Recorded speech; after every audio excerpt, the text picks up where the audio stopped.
So how y'all doing? We're gonna attempt this. Honestly, I'm so comfortable doing agronomy. Talking about systems and business is tougher for me. So we're gonna give this a go. If it works, it works. I may stumble a little bit because it's the first time around, but I've got some notes here on the chalkboard. And I want to talk about kind of the old school business model and why I think the sharing economy is the future. And it's the process, it's the manifestation of our consumption economy. Our grandparents really worked hard to acquire assets and leverage those assets.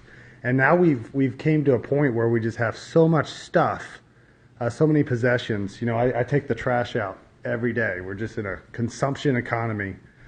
But a lot of things are just completely underutilized. And this new technology is going to allow people to start businesses without a lot of capital, with just a gap. And I'll explain this gap. So the old system is kind of like, you have a problem or need, it goes to our central power, problem solved. But as lawyers have gotten heavier lawsuits, as we've acquired all of this capital that's underutilized, and now with the pressure, with new technologies, with what we can do in our hands, with the cookies, with data, with the new blockchain system coming in, there's so many things that aren't really an advantage anymore that can kind of go around. And the best example of a simple shared economy right now is Airbnb, how much it's disrupted the hotel chain.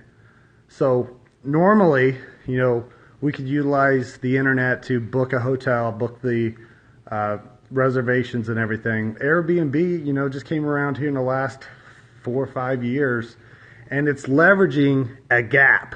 Let's say this is the ocean, the hotels, they're getting $300 or $400 per space, but everybody's got homes close to this hotel that has this leveraged location. And that's one of the biggest thing that really holds people back, is not leveraging their location. But there's this huge gap now, and every single home has rooms that are underutilized, and there's this huge value gap now that could be leveraged with a simple app and simple connections. They've been able to blow this thing up and really disrupt that idea.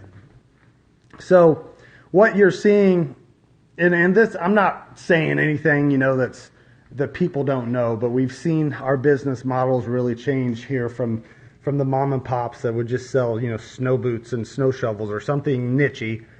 They go into the Walmart, then they were so centralized that we went to more local but distribution chains. And now we went to Amazon without all of this capital. But the future of Amazon is going to go similar distribution. So we have these huge distribution centers now.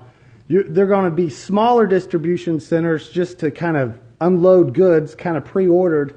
And I think with the blockchain technology, you're going to be able to invest in different parts of commerce. Say a guy wants to invest in a solar panel that has a drone on it.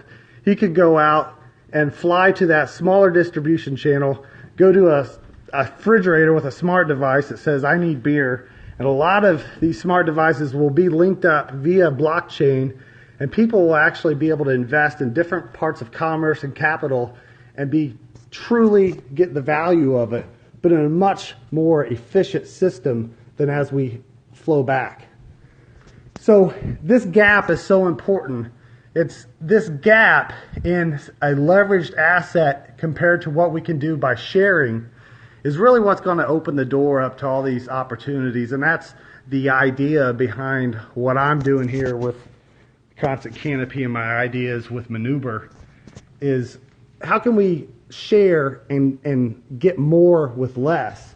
And if you take this system right here, say this is a feed mill, these are hog barns, there's all these farmers right around hog barns, and say these yellow guys are fields that this farmer has that has hog barns. There's all these guys in between here that can't leverage this asset. So there's this huge gap like Airbnb has, where if a guy could come in and actually get a system that gets the true value of manure in some kind of manure crop share system, it's a good advantage for both parties, because there's a point to where you have so much of an asset and you underutilize it, snow to an Eskimo, where a person in Tennessee would love a white Christmas. So hopefully that makes some sense. I'll take a look at this, see if we like it. If we do, we'll send it to Twitter, but that's the first go around to kind of conveying this concept. But you're going to see all kinds of new businesses be able to access the blockchain. That's what it's going to mean, is just the screen pass against all of these weights on the central power, not only its physical location, and we can just get completely around that. All right, thanks for watching. Good day.